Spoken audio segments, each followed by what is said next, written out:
नमस्कार विद्यार्थी मित्रों, केम छो? मजामां ने?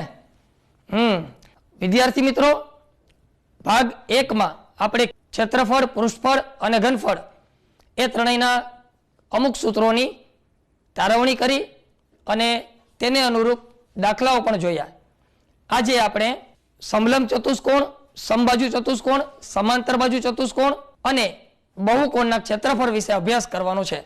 तो सौप्रथम આપણે સમલંબ ચતુષ્કોણની વાત કરીએ તો સૌપ્રથમ અહીં આલેખ પેપર પર સમલંબ ચતુષ્કોણ દોરીએ। આ પ્રવૃત્તિ કરવા માટે તમારે જરૂરી આલેખપત્ર, પેન્સિલ, માપપટ્ટી અને કાતર આટલા સાધનોની જરૂર પડશે।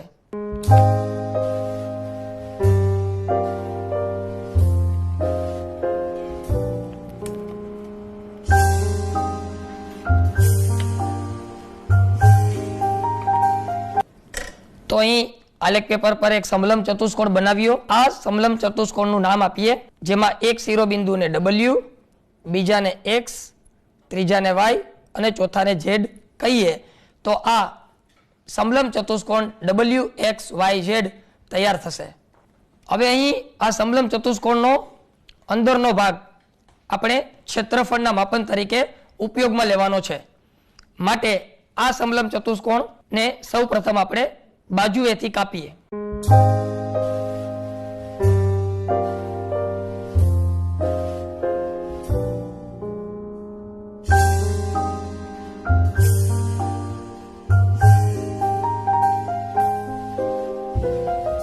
અહીં આપેલો સમલંબ ચતુષ્કોણ તૈયાર થયો। હવે અહીં આ સમલંબ ચતુષ્કોણ WXYZ આ સમલંબ ચતુષ્કોણમાં XY બાજુ પર મધ્યબિંદુ નક્કી કરવાનું છે। ए माटे आपणे XY बाजुने वाड़ी अने बरोबर वच्चे तेनुं मध्यबिंदु नक्की करशुं।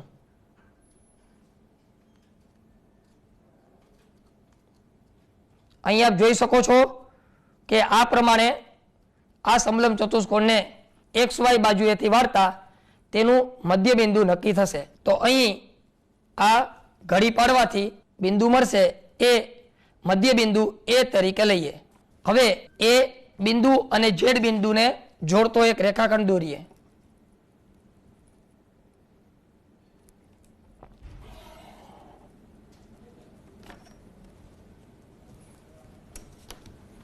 हवे अहीं एक त्रिकोण ए जेड वाय नी रचना थई। अहींया समलंब चतुष्कोण में उपरनी बाजुने आपणे ए कहीशुं अने नीचेनी बाजुने आपणे बी कहीशुं। तो आ त्रिकोण ने आपणे आ समलंब चतुष्कोण मांथी अलग करीए। आ माटे कातरनी मददथी ए जेड बाजुने कापी लईए। अहीं आप जोई शको छो के आ समलंब चतुष्कोणना बे टुकड़ा थया। अहीं आ त्रिकोणाकार कापेला भागने आपणे आ AX पर AY ने राखीए। अहीं आप जोई शको छो के आ नवो त्रिकोण जे रचायो एमां नीचेनी बाजुने आपणे बी अने आ नाना त्रिकोणनो भाग के जेनी बाजू ए तरीके लईए। तो अहीं आ त्रिकोणनी पायानी लंबाई ए वत्ता बी थशे अने अहीं आ त्रिकोणनी ऊंचाई जो आपणे एच लईए तो अहीं बनेला मोटा त्रिकोणनुं क्षेत्रफळ बराबर 1/2 गुणिया पायो गुणिया ऊंचाई। अहीं पायानुं माप आपणने ए वत्ता बी मळे छे माटे 1/2 गुणिया ए वत्ता बी अने ऊंचाईनुं माप आपणे एच लईए माटे गुणिया एच। आम अहीं आपणे आ त्रिकोणनुं क्षेत्रफळ कौंसमां ए वत्ता बी कौंस पूरो एच ना छेदमां 2 कही शकाय। हवे आ त्रिकोणनुं क्षेत्रफळ ए मूळ समलंब चतुष्कोणना क्षेत्रफळ जेटલું જ થાય। तो विद्यार्थी मित्रों, અહીં આપણે समलंब चतुष्कोण અને તેમાંથી બનતા ત્રિકોણનું ક્ષેત્રફળ બંને સમાન છે એ પ્રવૃત્તિ જોઈ। હવે આગળ વધુ શીખવા માટે આપણે એક વિડિયો જોઈએ જેમાં સમલંબ ચતુષ્કોણનું ક્ષેત્રફળ નું સૂત્ર કઈ રીતે તારવી શકાય તે જોઈએ। અહીં આકૃતિમાં જોવા મળે એ પ્રમાણે નજમા પાસે એક પ્લોટ છે જે મેઇન રોડની નજીક છે. નજમાનો આ પ્લોટ લંબચોરસ નથી. તેના પ્લોટની સામસામેની બાજુઓની એક જોડ પરસ્પર સમાંતર છે. તેથી તેનો પ્લોટ લગભગ સમલંબ ચતુષ્કોણ આકારનો છે. ચાલો આ પ્લોટનું ક્ષેત્રફળ મેળવીએ. નજમા તેના પ્લોટનું માપન કરવા માટે તેની બાજુઓની લંબાઈ માપશે. ડાબી બાજુની લંબાઈ 20 મીટર, પ્લોટની જમણી બાજુની લંબાઈ 30 મીટર અને પ્લોટની પહોળાઈ 12 મીટર છે. તો વિચારીએ સમલંબ ચતુષ્કોણનું ક્ષેત્રફળનું માપન કઈ રીતે કરી શકાય. અહીંયા આ પ્લોટ એક સમલંબ ચતુષ્કોણ એ બી સી ઈ તરીકે લઈએ. આ સમલંબ ચતુષ્કોણના બે ભાગ પડે છે. ત્રિકોણ એ ડી ઈ અને લંબચોરસ એ બી સી ડી. અહીં બાજુઓનું માપ જોઈએ. સીઈ બરાબર 30 મીટર કે જેને આપણે એ કહીશું. એ બી અને સીડી બંને બાજુઓનું માપ 20 મીટર છે જેને આપણે બી કહીશું. ડીઈ બાજુનું માપ 10 મીટર છે જેને આપણે સી કહીશું. અને એડી અને બીસી બંનેનું માપ 12 મીટર છે જેને આપણે ડી તરીકે લઈશું. હવે આ સમલંબ ચતુષ્કોણમાં ત્રિકોણ એ ડી ઈ કાટકોણ ત્રિકોણ છે જેના વેધનું માપ 10 મીટર છે જેને આપણે સી તરીકે લઈએ અને પાયાનું માપ 12 મીટર છે જેને આપણે ડી તરીકે લઈએ. તો ત્રિકોણ એ ડી ઈ નું ક્ષેત્રફળ બરાબર 1/2 ગુણ્યા પાયો ગુણ્યા વેધ થાય. બરાબર 1/2 ગુણ્યા પાયો એટલે કે ડી અને વેધ એટલે કે સી લઈએ. અહીંયા ડી અને સીની કિંમત મૂકીએ. બરાબર 1/2 ગુણ્યા ડીની કિંમત 12 મીટર અને સીની કિંમત 10 મીટર મૂકીએ. એટલે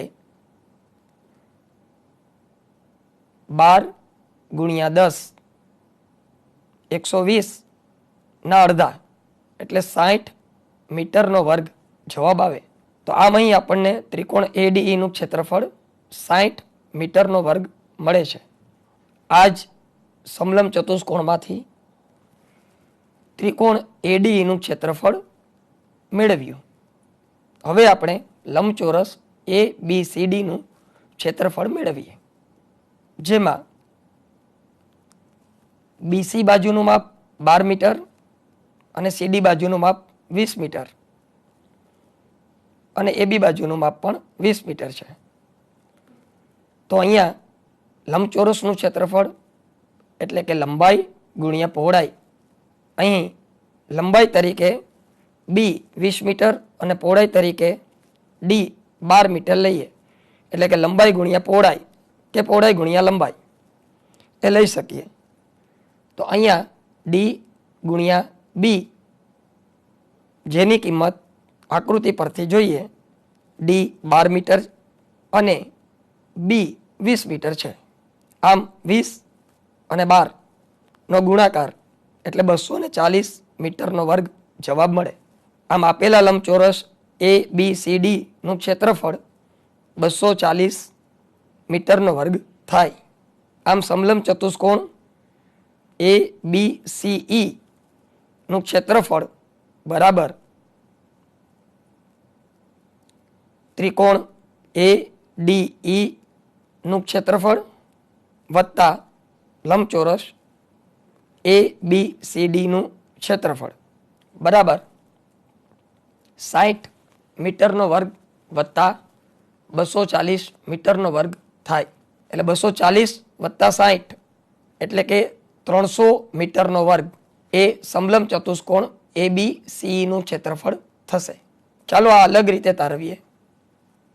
સમલંબ ચતુષ્કોણ ABCE નું ક્ષેત્રફળ આકૃતિ જોતા જઈએ.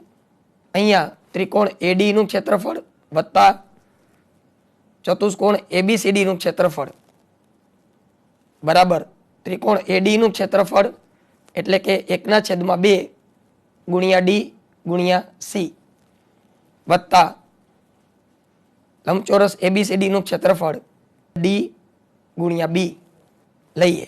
અહીંયા બંનેમાંથી D સામાન્ય લઈએ એટલે પહેલા કૌંસમાં C/2 અને બીજા કૌંસમાંથી B વધશે એટલે D કૌંસમાં C/2 વત્તા B કૌંસ પૂરો મળે બરાબર D કૌંસમાં C વત્તા 2B/2 કૌંસ પૂરો થશે.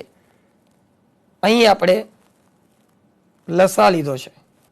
હવે DC વત્તા B વત્તા B ના છેદમાં 2 લઈએ એટલે કે 2B ને આપણે B વત્તા B તરીકે લીધું છે. હવે આપણે C વત્તા B એટલે કે આકૃતિમાં જોઈ શકીએ કે C અને B બંનેની લંબાઈ જો ભેગી કરીએ તો લંબાઈ A બને. C વત્તા B ને બદલે A લખીશું એટલે D કૌંસમાં A વત્તા B છેદમાં 2 બરાબર. અહીં આપણે તારવી શકીએ કે D એ સામાન્ય બાજુ છે કે જે ત્રિકોણ અને લંબચોરસ બંનેની એક બાજુ તરીકે જોવા મળે છે. માટે અહીંયા સામાન્ય બાજુનું માપ અને કૌંસમાં A અને B એ બંને બાજુઓ સમાંતર બાજુઓ છે એટલે કે A અને B નો સરવાળો એટલે સમાંતર બાજુઓનો સરવાળો કહી શકાય. સમલંબ ચતુષ્કોણનું ક્ષેત્રફળ બરાબર સામાન્ય બાજુનું માપ ગુણ્યા સમાંતર બાજુઓનો સરવાળો છેદમાં 2 થાય. સમલંબ ચતુષ્કોણનું ક્ષેત્રફળ આપણે જોયું. હવે ત્યારબાદ આપણે વિશિષ્ટ ચતુષ્કોણનું ક્ષેત્રફળ કઈ રીતે તારવી શકાય તે જોઈએ. તેના માટે તેમાં પ્રથમ સમબાજુ ચતુષ્કોણનું ક્ષેત્રફળ અને ત્યારબાદ સમાંતર બાજુ ચતુષ્કોણનું ક્ષેત્રફળ કઈ રીતે મેળવી શકાય તે જોઈશું. તો હવે આપણે સમબાજુ ચતુષ્કોણનું ક્ષેત્રફળ કઈ રીતે મેળવવું તેનો એક વિડીયો જોઈએ. સમબાજુ ચતુષ્કોણનું ક્ષેત્રફળ કેમ મેળવવું? તો અહીં સમબાજુ ચતુષ્કોણ ABCD નું ક્ષેત્રફળ મેળવવા માટે એક સમબાજુ ચતુષ્કોણ ABCD લઈએ જેમાં AC કર્ણ અને BD કર્ણ. તો AC અને BD બંને વિકર્ણ પરસ્પર O બિંદુમાં કાટખૂણે દુભાગે છે એટલે કે OA અને OC બંનેના માપ સમાન છે. એ જ રીતે OB અને OD એ બંનેના માપ પણ સમાન છે એટલે કે અહીંયા જે ચતુષ્કોણ આપણે લીધો એ સમબાજુ ચતુષ્કોણ છે. તો આ સમબાજુ ચતુષ્કોણ ABCDના ક્ષેત્રફળ માટે ત્રિકોણ ABC નું ક્ષેત્રફળ વત્તા ત્રિકોણ ACD નું ક્ષેત્રફળ લઈએ. ત્રિકોણ ABC ના ક્ષેત્રફળ માટે પાયો AC અને વેધ BO એટલે કે ત્રિકોણ ABC નું ક્ષેત્રફળ થશે 1/2 ગુણ્યા AC ગુણ્યા OB. એ જ રીતે ત્રિકોણ ACD ના ક્ષેત્રફળ માટે ત્રિકોણ ACD માં પાયો AC અને વેધ DO એટલે કે ત્રિકોણ ACD નું ક્ષેત્રફળ 1/2 ગુણ્યા AC ગુણ્યા OD થાય. હવે બંને ક્ષેત્રફળના સૂત્રમાંથી 1/2 ગુણ્યા AC સામાન્ય લેતા ઓબી અને ઓડીનો સરવાળો વધશે, જેને આપણે અલગ કાઉન્સમાં બતાવીએ. આમ ઓબી વત્તા ઓડીનો સરવાળો એટલે કે વિકર્ણ બીડી થાય. માટે સમબાજુ ચતુષ્કોણ એબીસીડીનું ક્ષેત્રફળ 1/2 ગુણ્યા એસી ગુણ્યા બીડી થાય. અહીંયા બંને વિકર્ણને જો આપણે D1 અને D2 તરીકે લઈએ તો સૂત્ર બને 1/2 ગુણ્યા D1 ગુણ્યા D2. આમ સમબાજુ ચતુષ્કોણનું ક્ષેત્રફળ તેના બંને વિકર્ણના ગુણાકારનું અડધું હોય છે. સમબાજુ ચતુષ્કોણનું ક્ષેત્રફળ કઈ રીતે મેળવી શકાય તે આપણે આ વિડીયોમાં જોયું. હવે આપણે સમાંતર બાજુ ચતુષ્કોણનું ક્ષેત્રફળ એક અલગ જ રીતે મેળવીએ. અહીં આપણે એક સમાંતર બાજુ ચતુષ્કોણ ABCD બનાવ્યો. હવે આ ચતુષ્કોણના કોઈ પણ એક વિકર્ણને દોરીએ. આ ચતુષ્કોણના એક વિકર્ણ AC દોરવાથી ચતુષ્કોણના બે સરખા ભાગ મળે છે.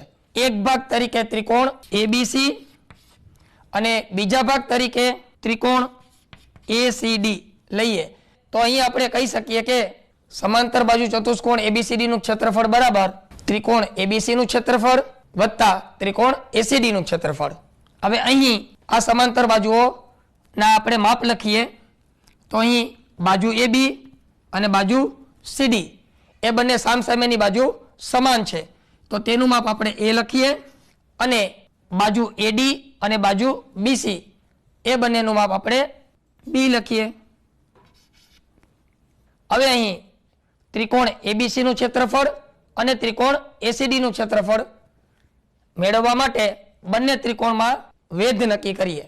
આ માટે બાજુ AB અને બાજુ CD એ બંને સમાંતર બાજુની વચ્ચેનું અંતર h એ ત્રિકોણ ACD નો વેધ થશે અને એ જ રીતે અહીં ત્રિકોણ ABC નો વેધ પણ h ઊંચાઈનો થશે.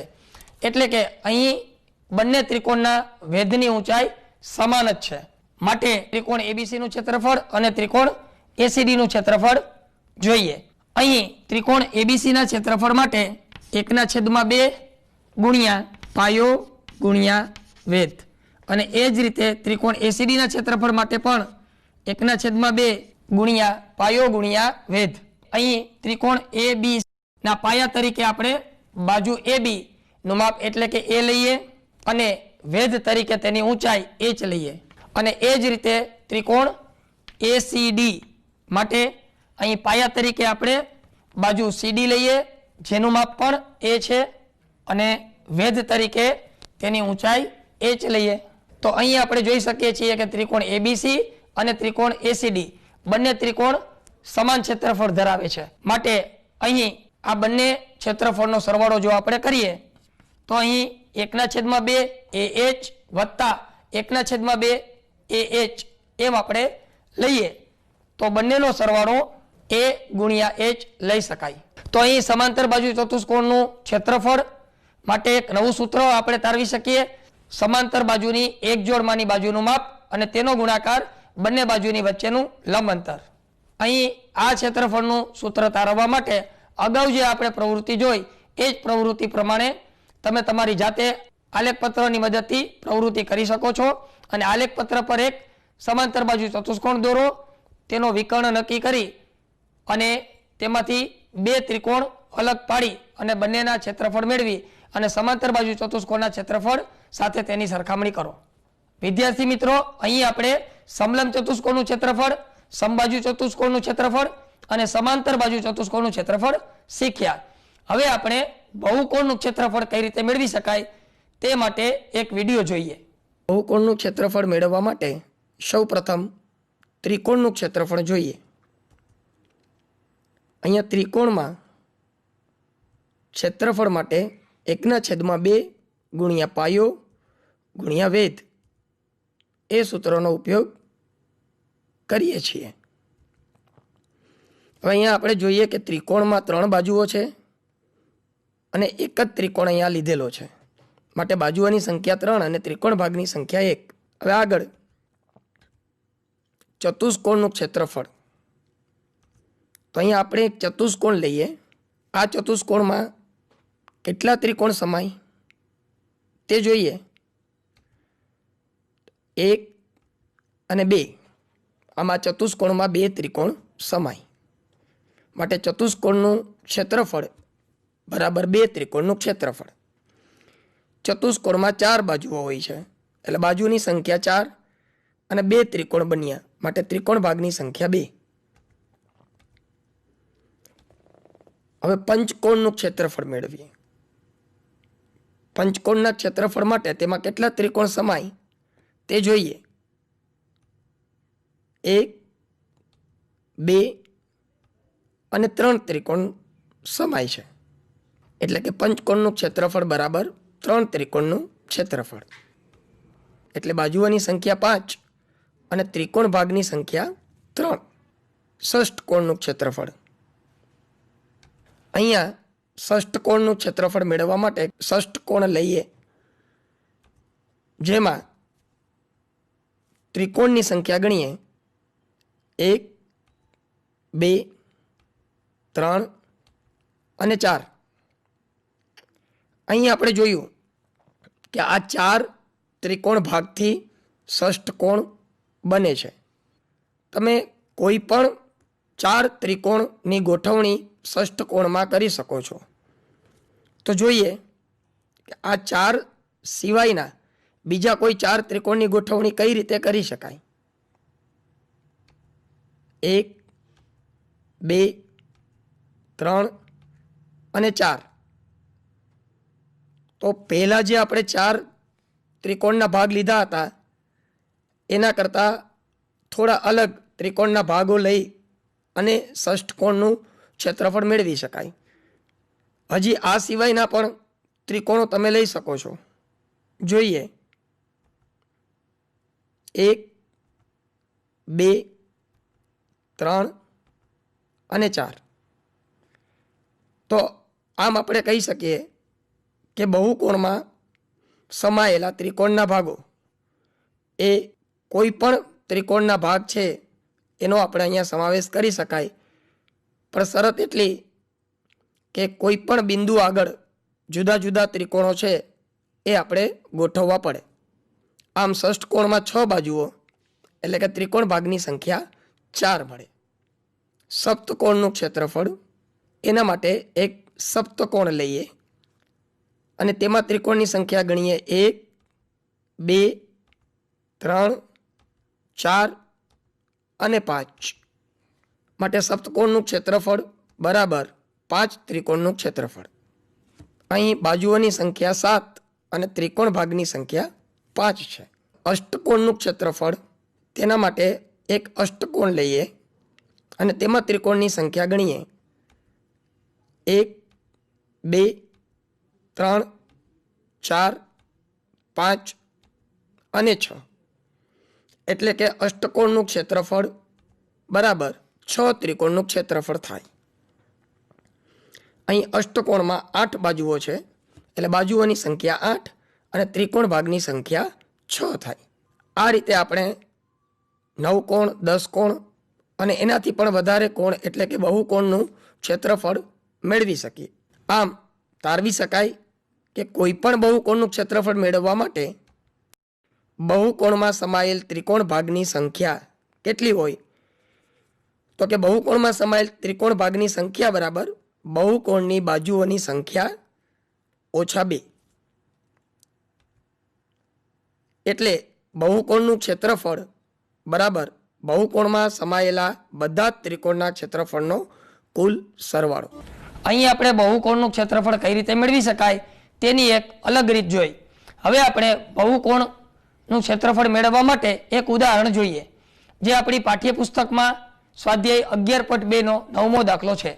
અહીં જમીનથી ઉપર ઉઠેલ એક ઓટલો છે, તેની ઉપરનું સમતલ સમબાજુ અષ્ટકોણ આકારનું છે, જે આકૃતિમાં દર્શાવેલ છે. આ અષ્ટકોણીય સમતલનું ક્ષેત્રફળ શોધો. આ માટે અહીં એક આકૃતિ પણ આપેલી છે. હવે આ આકૃતિને આધારે આપણે અગાઉ શીખ્યા એ મુજબ આ આકૃતિને આપણે જુદા જુદા ભાગમાં વિભાજિત કરીએ.